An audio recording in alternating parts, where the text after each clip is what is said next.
الرحيم الحمد لله والصلاة والسلام على رسول الله وعلى آله وصحبه ومن تبعه وله وسلم تسليما كثيرا. أما بعد, inshallah we continue with the fiqh of tahara and salah.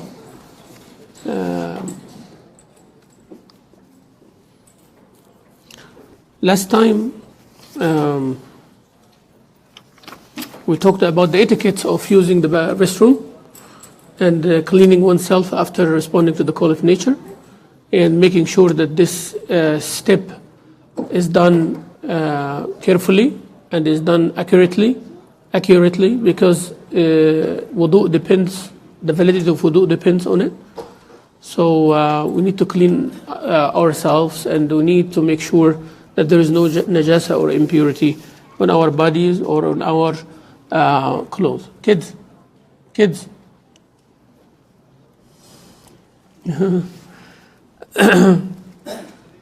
Today, inshallah, we also talked about the wudu, sifatul wudu last time, the description of the wudu. We went over it step by step, and we talked about siwak as the sunnah, miswak as the sunnah, and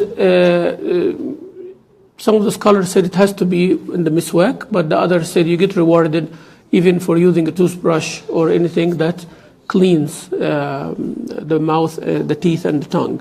So, here the author says in page 71 that siwak is recommended to clean the teeth when the taste or the odor of the mouth has changed, upon rising from sleep, and before prayers, because of the statement of Rasulullah sallallahu alaihi wasallam, the hadith, that had it not been too burdensome for my ummah, for my nation, I would have commanded them to clean their teeth before every prayer. So it's sunnah to do the siwak. It is sunnah to do it before the prayer, when one wakes up from sleep. Many of the ulama said before you read the Quran, when you are quiet for a long time before you speak, when you enter your house, that's what Rasulullah SAW used to do. So miswak is a good thing to keep with you all the time, with you all the time. So it's a good thing, and you will be rewarded if you are emulating the sunnah of Rasulullah SAW. But this is not intended in itself, it doesn't have to be this. So anything that cleans the mouth, it would be, inshallah, you'll be rewarded for it. Babul mashi ala al-khuffaini, wiping over socks. In the author here, in this book, he says leather socks. Many of the scholars said that the khuf has to be leather. Others said can be from any other fabric. We're not talking about socks. Socks is different, but we're talking about the khuf itself, has to be leather and all of that, and this is the opinion of Madhab al-Imam Ahmad. So it is permissible to wipe on one's khuf. So what does he say? Here he said that it is permissible to wipe over leather socks and whatever resembles it. Anything that covering the Mamdouh al-Fard, the part that you wash in wudu has to be covered by the socks, by the leather socks, or by the leather khuf, or by the socks, as we will talk in a minute. Exactly the part that you wash. What do you wash? You wash your feet, including your ankles, right? Then the khuf has to be covering that portion, that part, to qualify for the wiping, right? We'll talk in a little bit how you wipe and all of that. According to Madhab of Ahmad, any hole in the khuf or any tear in it or anything that invalidates the masah. So it's very strict in this. The other madhab, like Imam Hanafi and all of that, it has something simple, a hole or something simple, as long as it does not have 2 toes or 3 toes, it's okay, you still can make masah on it. But the issue is vast in masah al-khuffain. It's vast. The khuf can be thick, can be thin, socks, all of that. Al-amr fi wasi', it is laxed ruling. It's not that hard, as long as you are following the conditions. And wiping in the khuf is done over the top, not the bottom. And some of the Sahaba said, لو كان الدين بالرأي, if religion is by one's own opinion, لكان المسح على باطن الخف أولى من أعلاه. يعني if we take deen by our logic, that we should wipe on the bottom of the leather because it is the one that it is dirty, right? The one that you step on different things. So you wipe on that to clean it. But it is not about logic here. It's about what Rasulullah sallallahu alayhi wasallam did. So you wipe on the top. You don't wipe on the sides. You don't wipe on the bottom of the khuf. والحديث حديث المغيرة رضي الله عنه مغيرة بن شعبة رضي الله عنه حديث الباب يعني narrated in the صحيح that he said رأيت رسول الله صلى الله عليه وسلم يمسح على ظاهر خفيه. I saw Rasulullah صلى الله عليه وسلم wiping on the top of his khuf. And Sayyidina Ali ibn Abi Talib is the one who said that if the religion is by logic, we would have wiped on the bottom of the khuf, not on the top. This is the hadith of Sayyidina Ali radiallahu anhu. And you can wipe on clothes, socks, that means, fabric, whether it's cotton or wool or any other fabric, you can wipe on it as well. All right. So here he is saying, and whatever resembles them, means resemble the leather socks, like thick socks that stay on the feet, and shoes that reach above the ankle bones. And this is consensus among the four schools. This is in the case of the minor ablution. Yani to wipe when you are making the wudu, yani wipe on it instead of washing your feet, and we'll see the conditions in a minute. So wiping over the socks, Al-Mughira narrated from his father, may Allah be pleased with him, that the messenger of Ibn al-Mughira, his son, narrated that Al-Mughira, his father, the Sahabi of Rasulullah sallallahu alayhi wasallam, said that Rasulullah sallallahu alayhi wasallam wiped over his leather socks and over his forelock and the turban. And he was wearing the turban, so he wiped on this part instead of wiping on the hair. Did not take off the imama or the turban. We'll come to that in a minute. What are the conditions of wiping on the head cover? Also, in another report, he said that the Messenger of Allah sallallahu alayhi wasallam wiped over the socks and sandals. So he was wearing socks and wearing over them sandals, and then he wiped on it sallallahu alayhi wasallam. So one narration, he's wearing the leather khuf that covers the whole body, the whole feet, and in another narration, he was not wearing the leather khuf, he was wearing a leather sandals, but under it was what? Fabric, cloth socks, and he wiped on that also sallallahu alayhi wasallam. So you can wipe on your socks, and you can wipe on your shoes as long as it is reaching the ankles, covering the ankles, or if it is not covering the ankles, but you are wearing socks under it, and you are going to pray on it, so you can wipe on both. So you can wipe on the shoes, and the socks, shoes is not reaching to the ankle. Most of our shoes, dress shoes, does not cover the ankle, right? But you are wearing under it a socks. If you are not wearing anything, if you are wearing it over your bare foot, then you cannot wipe on it because it does not reach the ankles, right? But if you are wearing the socks under it that covers the ankle, which most of us do, then you can wipe on those two, and you pray in the shoes. You pray in that shoes. Now, taking the shoes and praying under it, there is khilaf also among the scholars. I don't want to get into the details issues because believe me, we will take almost a year in finishing only this portion of Tahara and Salah. So that's why I'm going fast. It's like getting a taste of it, and inshallah later we can take a deeper course if you are interested, because most of the time whenever I start a course of fiqh and I go step by step in details, people give up. They really give up, and after a while it's too much, then khalas, after 5-6 classes, it is done. That's why I make this 5-6 classes, and we make it light. Right? Now.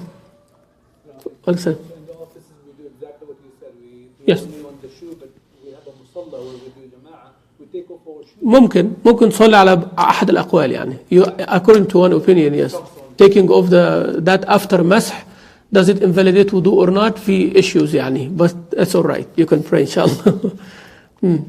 طيب يعني this is the hadith that Rasulullah SAW wiped on that.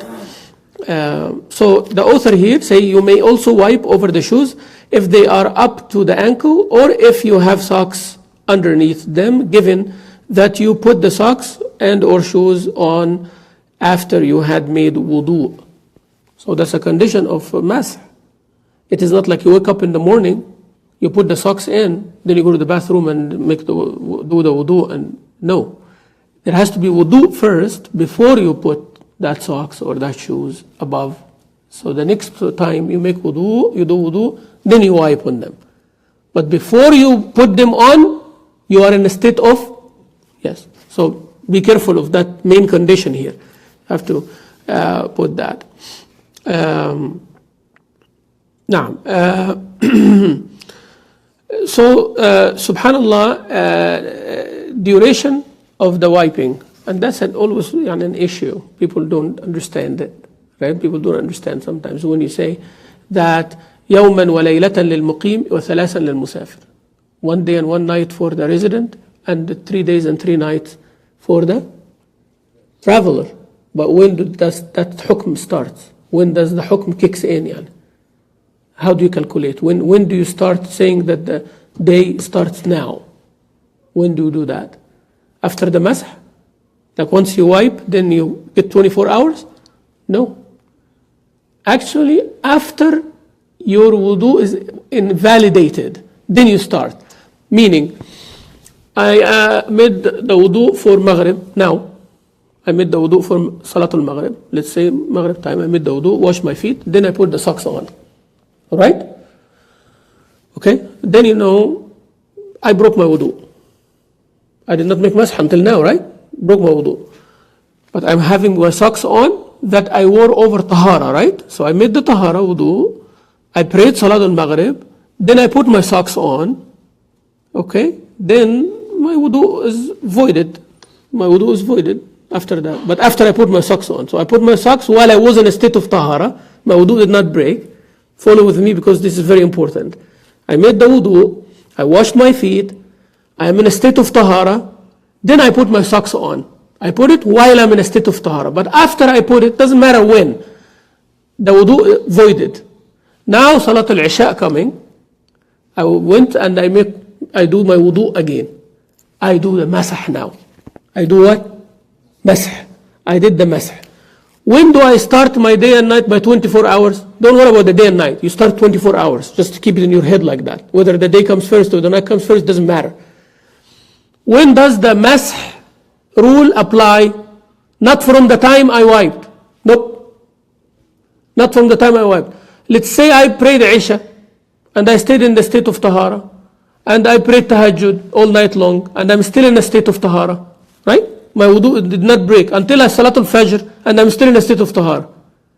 Well, masah still does not. The rule of masah will apply once you break your wudu. From the minute you break wudu after masah. After masah. So the next wudu you do after the masah, then, the next hadath, not the next wudu. The next hadath means the minute your wudu that you had masah on. So I did the first wudu, regular, and then I did the second wudu, masah, right? Second wudu, masah. When would this wudu break? That's when you start the rule of the masah. When the wudu breaks, right? Wudu break at 10 p.m. All right, now 10 p.m. until the next 10 p.m. Is that clear? So always the rule of the masah ala al-khuffain or in the socks, you start calculating the time, 24 hours for resident and 72 hours for the traveler, from the minute that you break your wudu that you made masah on. You made the masah, you wiped on, then you wait until the wudu breaks. That is the time you start calculating. My wudu broke now, all right, what time is it now? 9 p.m. Khalas, 9 p.m. tomorrow. Until 9 p.m. tomorrow, every time you do wudu, you do masah. Until the 9 p.m. of the next day. Yes, consensus. Kullu, everybody. So if you sleep, you wake up Fajr, that's fine. That's fine as long as you are wearing the socks. Except if a person had janaba. If he had the, intercourse or had the janaba, the nocturnal, witness this with dream and all of that, then you have to take the socks off or the khuf off to take the ghusl.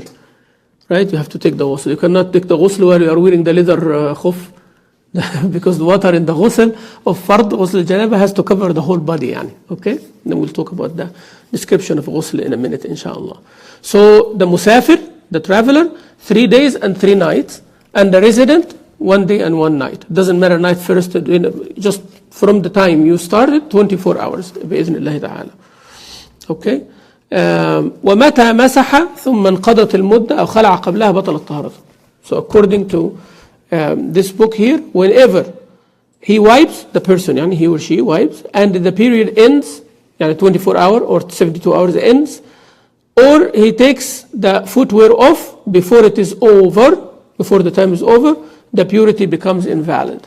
Yani, according to that, that means once you take off that you wiped on, means you have to repeat again. You do the regular wudu, then you put it on to validate a newer term, yani, a newer time. طيب, what if a person كان مسافرا, is traveling, right? Is traveling, the person is traveling, and then he came back, he started to wipe for a traveler, 72 hours, but after 48 hours you came back home. So what should you do? You continue the 3 days for the musafir or not? Not, because now you are not musafir anymore. So you don't say, oh, I still have 1 more day in the musafir. All right? What if you are opposite, resident? Yeah, I'm resident now in here and I wiped. And then, somebody said, let's go to Dallas. I go to Dallas. And tomorrow at 8:30 p.m., my resident term finishes. But I am now what? A traveler. Do I continue as a traveler? No. I have to stop as a muqim, then wipe for a traveler after that. Because it's the niyyah. When you wipe, your niyyah beginning was the niyyah of a traveler. And you cannot, the niyyah of a resident.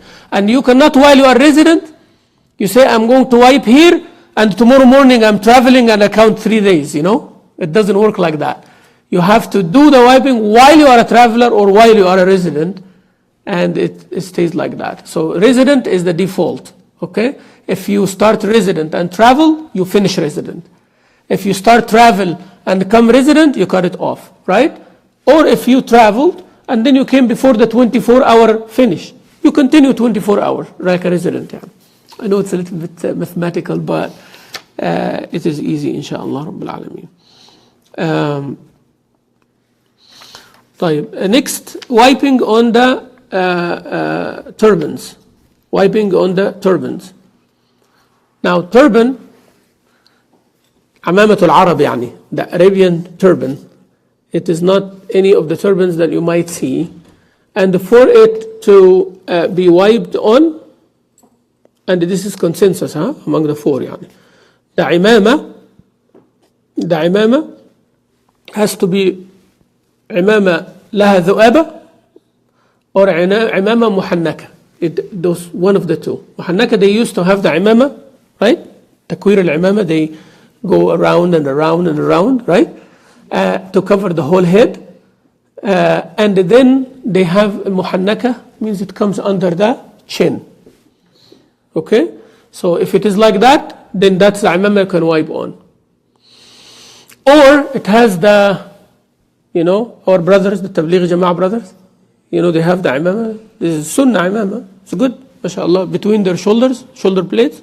That is also imamah to wipe on. Now, imamah of Al-Azhar people, for example, you don't wipe on it. They have to take it off and wipe your head.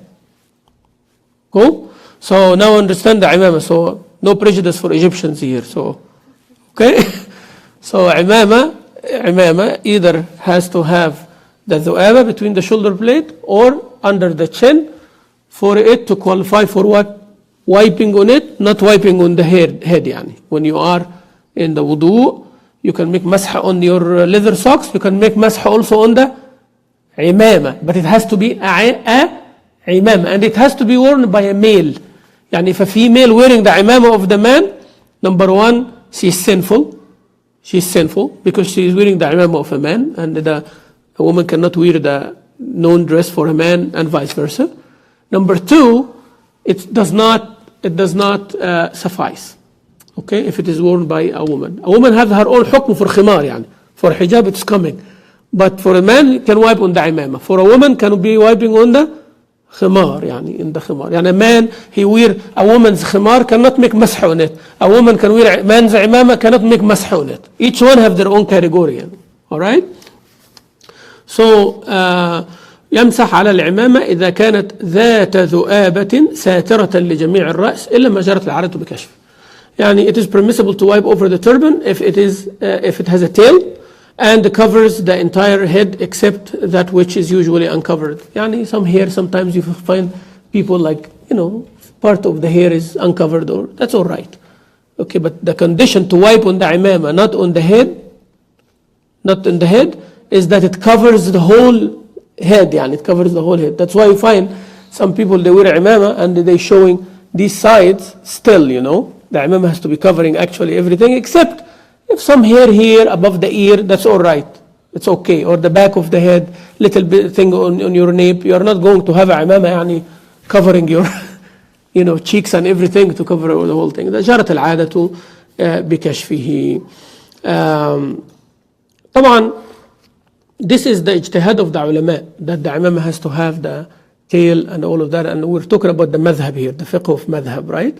According to the fiqh of the madhab, the author here says there is no authentic clear proof that the turban must have a tail. However, the honorable jurists disliked wearing a turban without a tail because this used to be the style, the turban worn by the Prophet Muhammad sallallahu alayhi. This, the one with the tail is the one that worn by the Prophet Muhammad sallallahu alayhi wa sallam. Without the tail was the turban of the people of the book at that time. So the jurists disliked that similarity, and here is a wudu, an ibadah, wiping on that. So they did not want this rule to apply there. You see the sensitivity of the jurists, subhanallah. They have a point, always have a point. It's easy to dismiss, right? But you have to see, and you see that the honorable jurists, they have a point of that. ومن شرط المسح على جميع ذلك أن يلبسها على طهارة كاملة.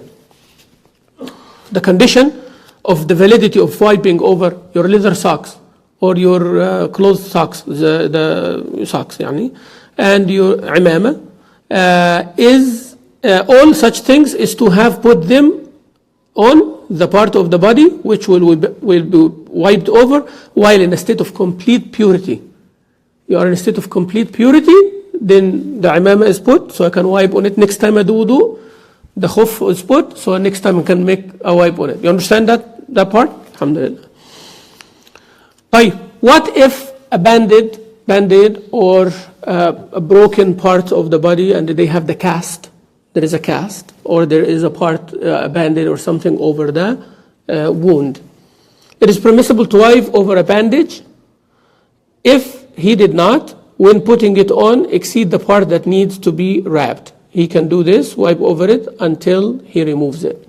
And this is a consensus as well. When putting it, when they put on the cast or they put on the bandage, make sure for it to qualify, it has to be only on the portion that it is not healthy and anything needed for it. If a person's thumb finger is broken, they don't just cast the thumb finger. What they're going to do? They're going to cast part of the palm as well because this is medically needed. That's okay as long as you are not exceeding without a need. So you're going to wipe on the part. Why I'm very strict in this, or why the jurists are very strict in this? Because if there is a part covered without a need, then the water has to reach to it. And now you make it hard for yourself. Though they will say, you wipe on it, but you have to make tayammum as well for the portion that the water did not come to. This is complications will happen. So that's why one has to be very careful when you're doing the cast and this. That is medically necessary or needed. So you can wipe on it. Now we come to, for women.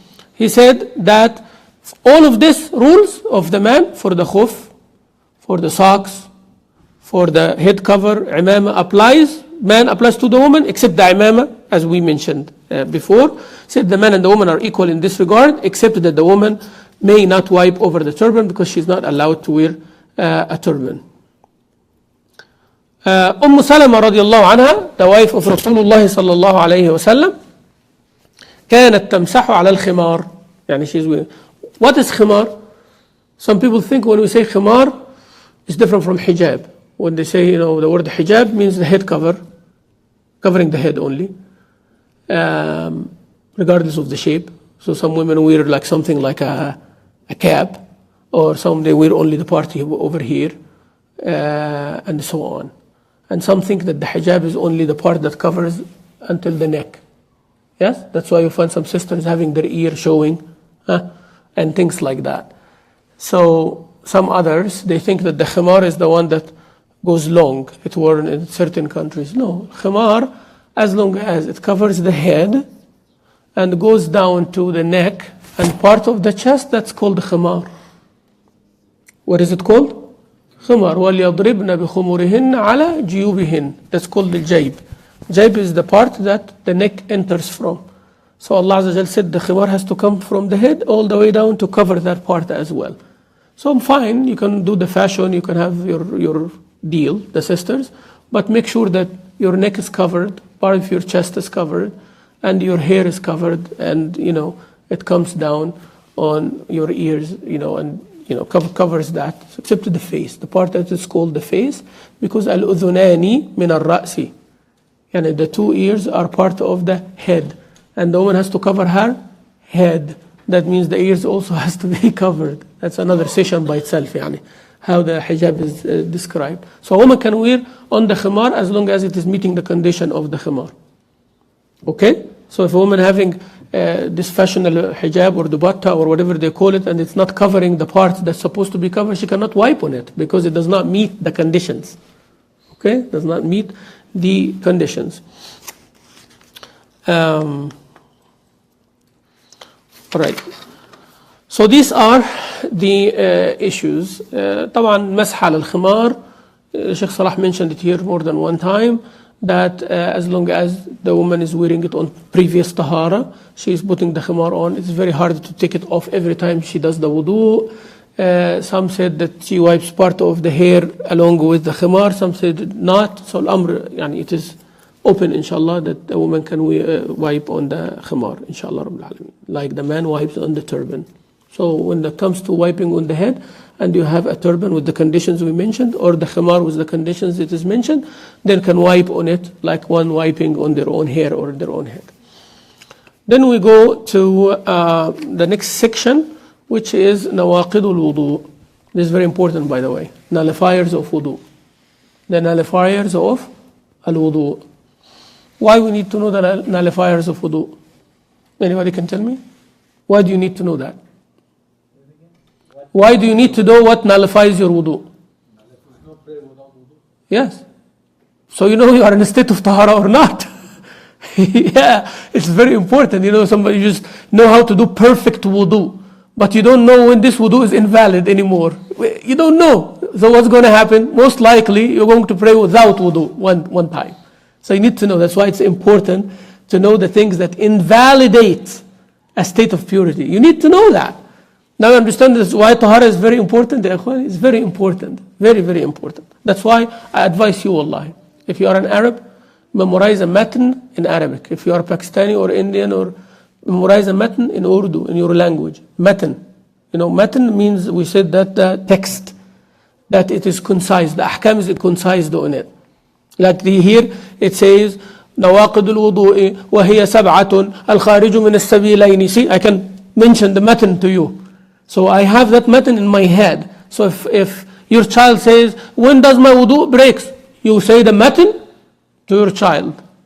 It's very important and it comes fast. So you don't have to go and ask somebody, I did this, did my wudu break or not? Come on, man.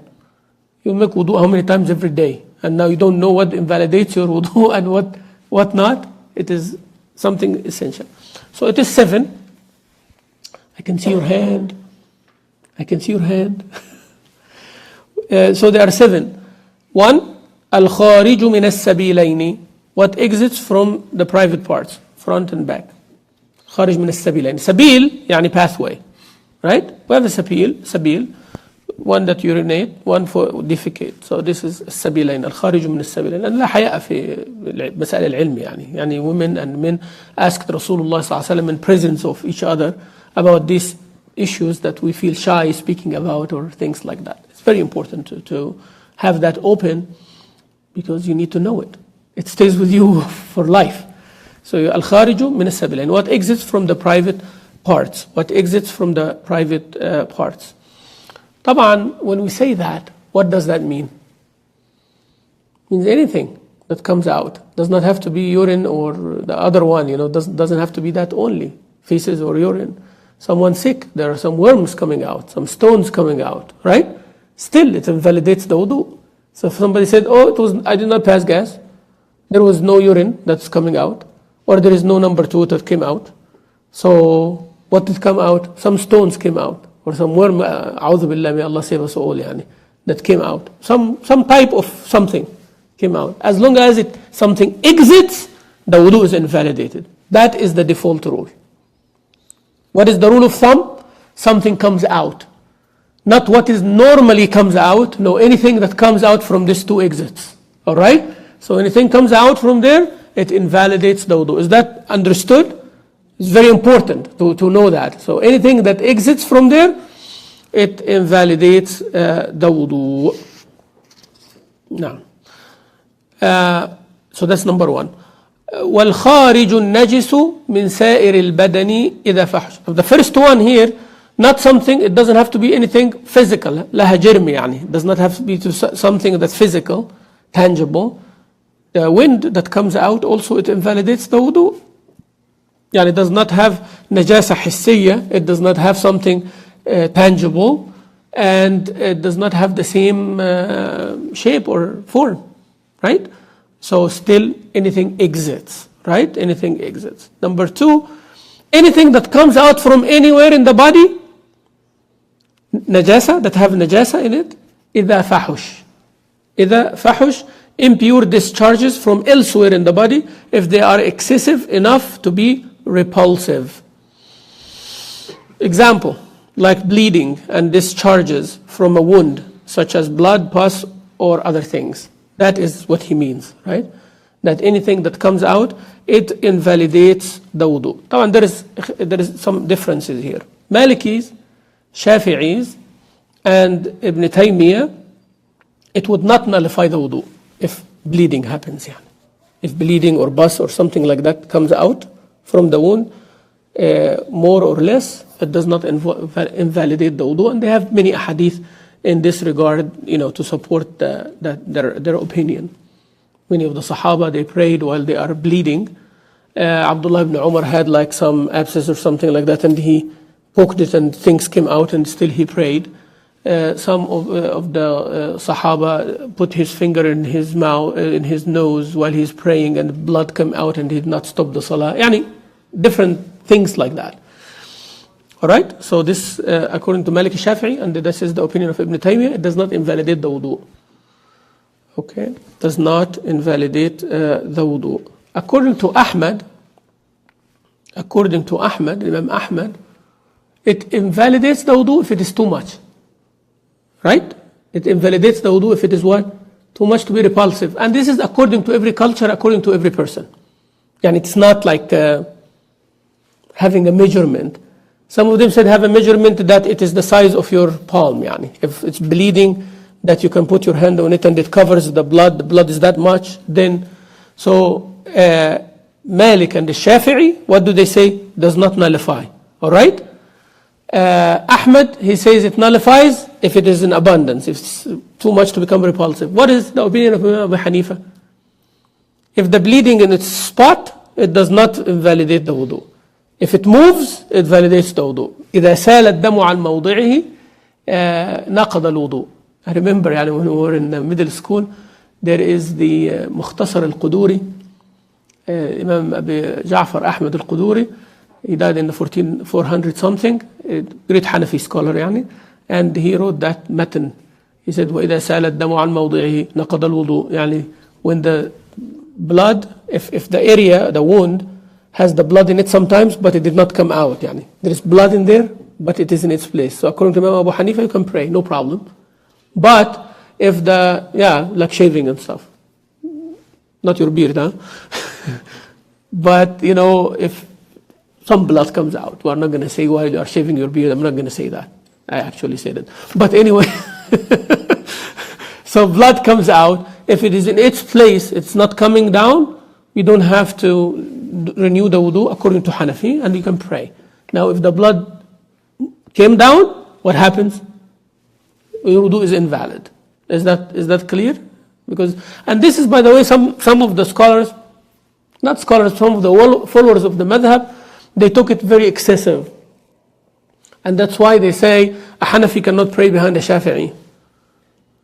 Because the Shafi'i believes that the blood what? Does not invalidate, right? And the Hanafi believes that the blood is what?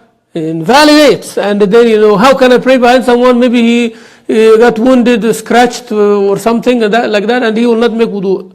And then I cannot pray behind him. Then they said one cannot marry the other one. And then someone comes and say, no, he can marry her, but treat her like the people of the book. Taban, this is too much, right? I'm just giving you an example of extreme stuff, right? But this is not our deen, and this is not the way it handles. But those things are there. So why I'm mentioning this? So we avoid this kind of things. The purpose of this is not to go to that extreme. The purpose of it is to be tolerant, is to have this beautiful diversity when we are doing things. That's all right. Okay? So, inshallah, and we stick with that diversity and moderation, inshallah, Rabbil Alameen. So this is number 2. If anything becomes repulsive, it invalidates the wudu, according to Ahmad.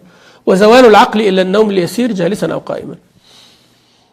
Being unconscious, if a person became unconscious, a coma, or deep sleep, okay?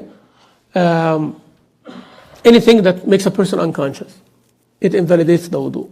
So a person went to anesthesia and they did an operation. Some people said, a person is in coma or something like that. Why you bother? No, you bother. There are some operations that they put you in full anesthesia for 10 minutes or 15 minutes only, right? Or 45 minutes. Sometimes there are operations for like that. When they do the endoscopy or, they put you in full anesthesia and it takes about 15, 20 minutes, right? So what if you wake up and alhamdulillah fine, you want to pray? No, even if you have wudu before, because you went unconscious for some time, even for a few seconds. Unconscious for a few seconds. Anything that يذهب العقل, right? I give you another practical example that the fuqaha did not mention, and even contemporary did not mention. Sometimes a person puts someone in a chokehold. You know chokehold? They put them in, what happens? They sleep. 5 seconds. Correct? What if they did that in the parking lot? Can that person come in the salah after that, even though he had wudu? No, because he went what? Unconscious. Makes sense now to you? So unconscious, under any conditions, it invalidates the wudu. Sleeping has lots of difference among the scholars, but they say the النوم اليسير لا ينقض الوضوء على الغالب يعني.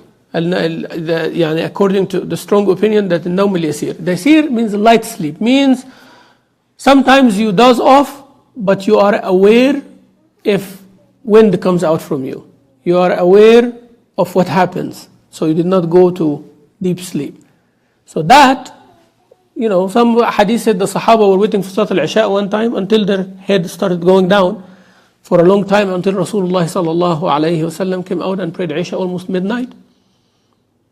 And they did not renew their wudu or anything like that. So that's called yasir, and they are sitting stable, like you are sitting now. Someone's sitting and stable, and then they are like, dozed off, but they are aware of what is happening. Then it does not invalidate the wudu, but if they do, it invalidates the wudu. So there are many reports mentioned here about the sleeping. Rasulullah sallallahu alaihi wasallam said, your eye is like the tie of the water container.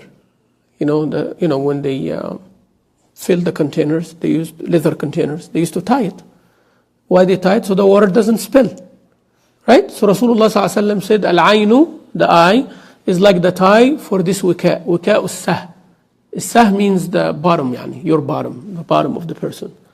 يعني فتحة الشرج اسمها السه. العين وكاء ايه؟ سه. العين وكاء السه. وكاء السه العينان فمن نام فليتوضأ. يعني this is the, like you are tying that container of the water, so your eye is that tie that keeps you contained. If the eye dozes off, it's like you untied that. So things will come out from you like the water will come out from that leather container. You see the hadith of Rasulullah, very elaborate and very expressive. So based on this and other narrations, according to Imam Malik, and this is the choice of Shaykh al-Islam ibn Taymiyyah, and the one opinion of Imam Ahmad shows the view that only deep sleep invalidates the wudu. Light sleep is defined as the kind of sleep during which the person would still recognize or feel that he passed the wind. Now,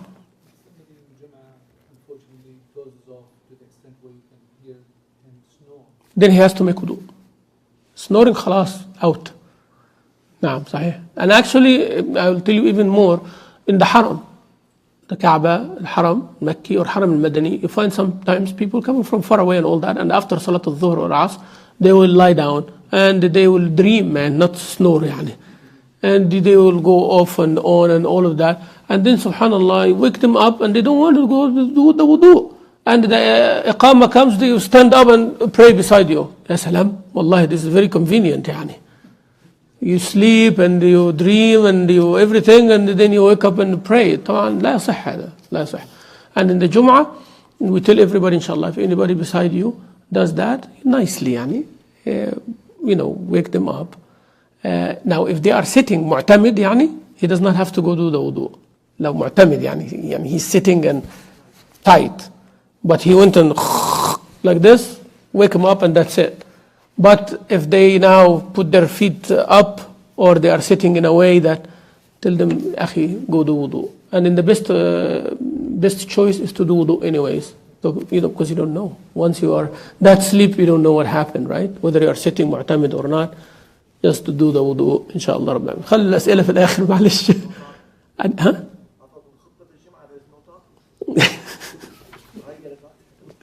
بعد الخطبة. After the khutbah. معلش yes, go ahead.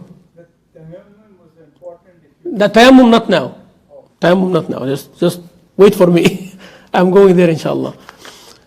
Number 4, ولمس الذكر بيده, يعني touching one's private part with the hand. يعني some scholars said it validates the wudu, some it says it does not. There are big discussion because there are 2 hadith that they seem opposite. And when you find that, you have to reconcile. So one hadith, Rasul ﷺ said, whoever touches his private part, do the wudu. That's clear hadith, right? Another hadith, Abu Hurairah radiallahu anhu walking in the marketplace, he saw Rasulullah sallallahu alayhi wasallam, or yani, some other narrations, and he told him, I touched yani, myself and I wanted to do the wudu. Rasulullah ﷺ said, فَهَلْ هُوَ إِلَّا بَضْعَةٌ أَوْ مُضْغَةٌ مِنْكَ. What I mentioned is another hadith yani, in the marketplace. But someone, he asked Rasulullah, a man asked Rasulullah ﷺ if a man who touches his private part has to perform ablution. The Prophet ﷺ said, it is not but a part of you, and you don't have to. So these 2 hadith here, how you reconcile between them is to make a distinction between one who touches himself with lust, it causes lust yani, and shahwa, or one just a touch or scratch or something like that. So it does not require the wudu. And that's the best way to come out of that. وأن تمس بشرته بشرة أنثى لشهوة. If the skin touches the skin of a woman with lustful desire, that also invalidates the wudu. That also invalidates the wudu. Yeah, طبعا ما هيمس مين من غير مراته يا عم الشيخ. انت هتودينا في داهية انت كده.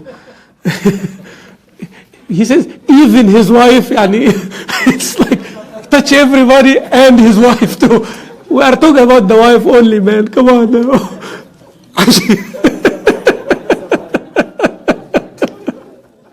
I got you. I know you did not intend bad, but just be careful because we are in a section of fiqh. Fiqh, every word counts, okay? Every word counts. Lamasa or massa, what is the difference between the two? It's very, very important subject. Why we said bishahwa? Why we said with lust? Because said Aisha radiallahu anha, she said that one time I missed Rasulullah sallallahu alayhi wasallam in my bed. Then it was dark. I was looking for him, trying to find. So my hand touched the bottom of his feet while he is in sajda. You know, when a person is in sajda, the feet is up like this. So she is looking for Rasulullah sallallahu alaihi wasallam, and her hand, palm of her hand, touched his feet sallallahu alaihi wasallam, and he was saying, Allahumma inni a'udhu biridaka min sakhatika wa bimu'afatika min uqubatika wa bika minka la uhsi thana'an alayk anta kama athnayta ala nafsik. Ya Allah, I'm praising you, and all of this dua. And the Rasulullah sallallahu alaihi wasallam did not renew his, interrupt his salah or renew wudu or anything like this, because it was not shahwa. Yani. Rasul sallallahu alaihi wasallam kissed one of his wives and went to the salah, and touching without shahwa does not invalidate the wudu.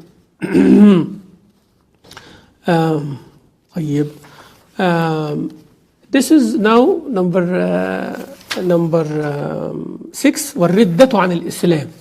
يعني if a person apostated from Islam, became a kafir وَالْعِيَاذُ بِاللَّهِ, the wudu is invalidated. Somebody will laugh at this, right? Will say, why? What kind of? No, it is very relevant. If somebody is sitting there, just prayed a salah, then something happened, and then he cursed Allah Azza wa Jal, or Rasulullah sallallahu alayhi wasallam, or he did something that makes them go out of the religion. Then they repented. They repented, they entered Islam again. Can they pray? No. We tell them no, because you exited from Islam, the wudu is invalidated. So please, my brothers, my sisters, the reason I'm mentioning these things, don't take the statements of scholars of fiqh lightly, and don't think it is not relevant, because there is relevance. Sometimes relevance is very far, but it can be there sometime. And don't mock it or laugh at it. These people, they fear Allah Azza wa Jal. They want the sunnah of Rasulullah sallallahu alaihi wasallam.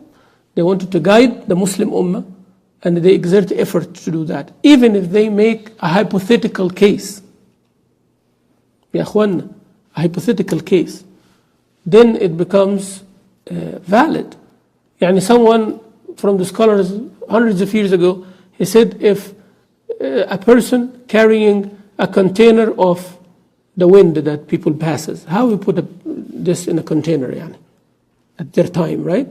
That it validates his wudu or validates his wudu. Now, a person working in a lab or something like that, carrying the specimens, right? And carrying these things, and maybe, subhanallah, sometimes, a person, nurse or something like that, and the person passed gas while they're cleaning them or doing something like that, does it validate the wudu and validate the wudu? So it becomes relevant. Even at their time, it was a hypothetical issue, but hundreds of years later, it becomes valid. So, inshallah, we respect the fuqaha and the scholars, even if they are different from our school and so on. Number 7, وَأَكْلُ لَحْمِ الْجَزُورِ, eating camel meat. And this is من مفردات الحنابلة. Only the Hanbalis, يعني, right? Only Ahmad ibn Hanbal is, they say that when you eat camel meat, you gotta do wudu, man. Yeah. There is the hadith of Rasulullah sallallahu alaihi wasallam. He said, Ya Rasulullah, نتوضأ من لحم الإبل. Do we make wudu from eating camel meat? He said, yes. He said, do we make wudu from sheep, mutton, yani? He said, no. So they took that hadith and applied it as it is. Others, they would say, this was at the time when Rasulullah sallallahu alaihi wasallam said, you do wudu from everything that cooked, right? Then this rule is abrogated, so this one is abrogated with it. The others debated it. Finally, there is an issue. But take it in the face value that it is one opinion of the Hanbali school, right? That when you eat camel meat, you do wudu for salah. So, wudu, I came to the masjid, I find my brothers doing camel meat biryani today. Imagine camel meat biryani. I would love to see that one, right? Camel meat biryani. Keep it in your head. That's my wish list, okay? Camel meat biryani, okay? So somebody making camel meat. So according to my madhab, and Iqam is not there yet. I eat camel meat, I have to go do wudu before I come and do the salah. If you are Hanafi, Maliki, or Shafi'i, don't worry, right? Eat the chicken, kurma, camel meat, everything you like. There's no problem, inshallah.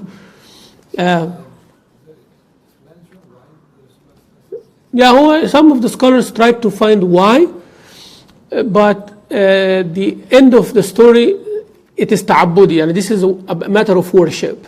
And it is relating to wudu, and wudu is relating to salah. It is a matter of worship. Most of the things does not make this logical sense for us. Why you wash the hand like this? Why you do the wudu? There is no whys, right? But some of them said that the camel meat has, certain aspect of it, like it heats the body and it has some type of fat that, they're different analogy, but none of them stands, strong. Contrary to the majority, majority, Hanafi, Maliki, Shafi'i, no. This position is one of the distinctive positions of Imam Ahmad. There are distinctive positions from Imam Ahmad. This mas'ala, the mas'ala of a person taking ghusl after they washing a dead body. في مسائل كده, there are issues that only Imam Ahmad has, nobody else has. تفرد. Remember I told you in the beginning, the majority of the madhab of Imam Ahmad, he has to agree with somebody. Ahmad and Shafi'i, Ahmad and Malik, Ahmad and Abu Hanifa, Ahmad and all of them, Ahmad and two of them, Ahmad and one of them, always the case, right? So it's rarity in the madhab Ahmad is that you see what? Him only versus the others, right? It is rare. But in Hanafi you find a lot that only for Hanafi. Shafi'i you find a lot only for Shafi'i. Maliki you find a lot only for Malik. Is that clear? No. Naam. About what? About vomit? What about it? No, we are not talking about that now. That's fasting issue, but it does not nullify the wudu, if a person vomits. Except, as we mentioned, anything that comes out from the body and it is too much to the point it becomes repulsive, then you repeat the wudu. Yeah. But if it is something little, it's not a big deal. But if blood comes out or vomit comes out, okay, according to Ahmad, if it is more, according to the Shafi'i and Malik, does not do anything. According to Imam Abu Hanifa, if it comes out from its place, blood or anything like that. And it's answered by that Abdullah ibn Abi Awfa, one of the Sahaba of Rasulullah sallallahu alayhi wasallam, he spit blood and still he prayed. Okay, did not renew the wudu or anything like that. No. ومن تيقن الطهارة وشك في الحدث أو تيقن الحدث وشك في الطهارة العكس فهو على ما تيقن منهما. Whoever is certain of having had ritual purity but in doubt whether it is invalidated or not, broke the purity or not, but he's sure that I'm sure that I did wudu, I'm sure that I did ghusl, that I'm sure of. But since then I'm not sure whether it is broken or not. So what is the rule? Remember I told you last time. What is the rule here? Certainty, supersedes doubt. Yes? Certainty supersedes doubt. So I am pure because I'm doubting the other one. And vice versa. All right? So I know that there is some hadath happened, that I broke the previous wudu. But I'm not sure whether I did the wudu or not. It kind of, did the wudu I made was today or was yesterday? Like you are doubting here. All right? So you are certain that you are in a state of ritual impurity, but you are not sure whether you did the tahara or not. So you go on certainty that you did not. So you make it. So you always build on what you are sure of or what you are certain of. Okay? Now we come to the ghusl of al-janaba. Ghusl al-janaba, the major ablution or ghusl for major sexual ritual impurity, and what makes it required. When the ejaculation of semen, which is the gushing water that comes out from the male or the female, the difference, and the meeting of the two circumcised parts. What does that mean? Means, if there is any intercourse and then there is penetration, then the ghusl is must. Alright? If there is ejaculation without penetration, also the ghusl is must. So if a person, did the foreplay or whatever, but there was no ejaculation, no ghusl. Alright? If the ejaculation happened without penetration, there is ghusl. If penetration happened without ejaculation, there is ghusl as well.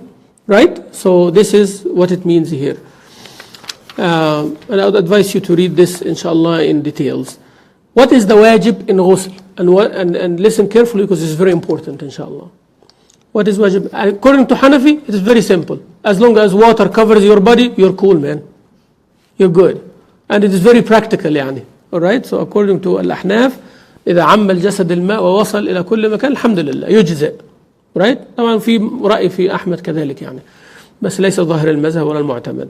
So according to the Ahnaf, once the water is covering all your body and you're sure of it, it's fine. You don't have to rub.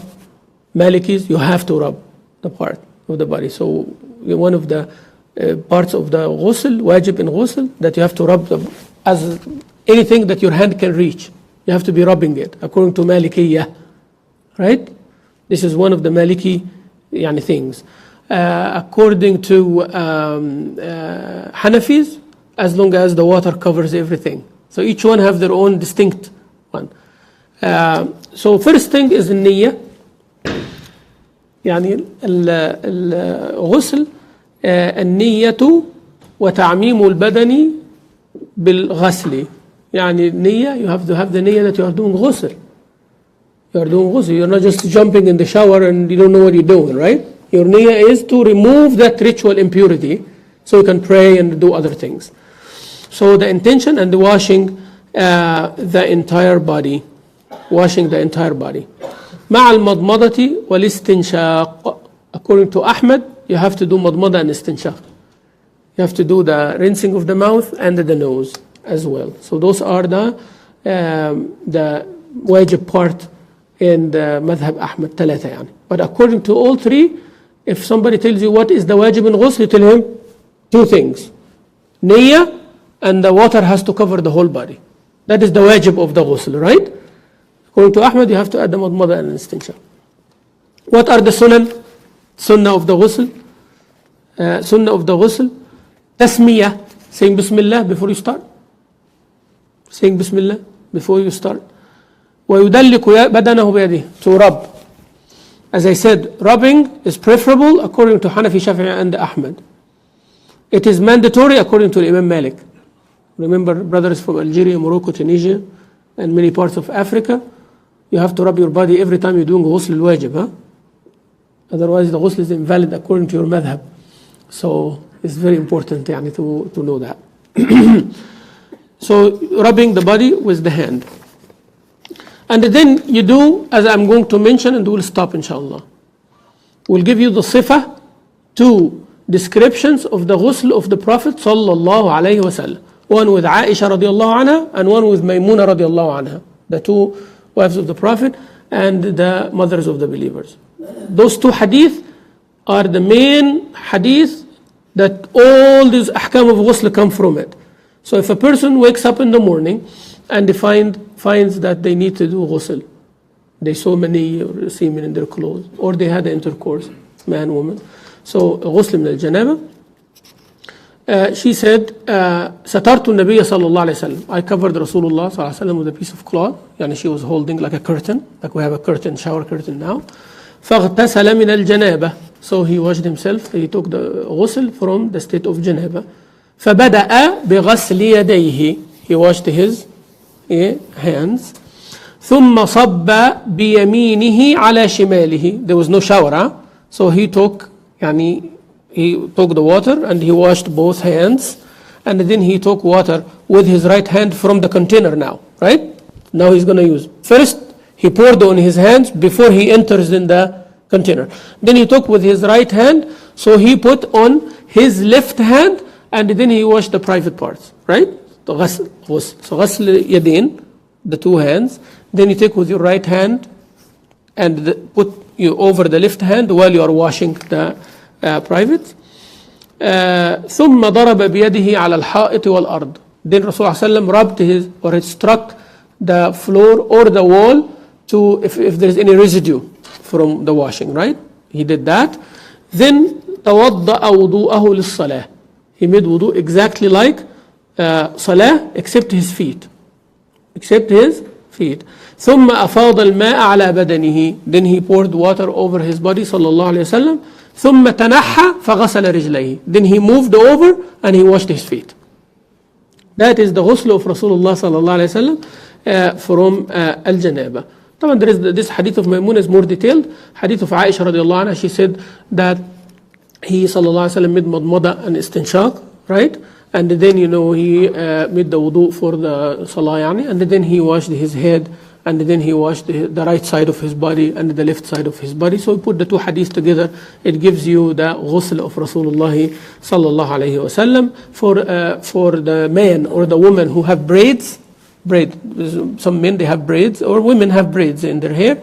In the ghusl of janaba, they don't unbraid it, don't undo it. As long as the roots of the hair get the water and the water touches the hair, that's fine. You don't have to undo the hair or unbraid it, so you can make ghusl of janaba. But for the woman after her period, then she does that, right?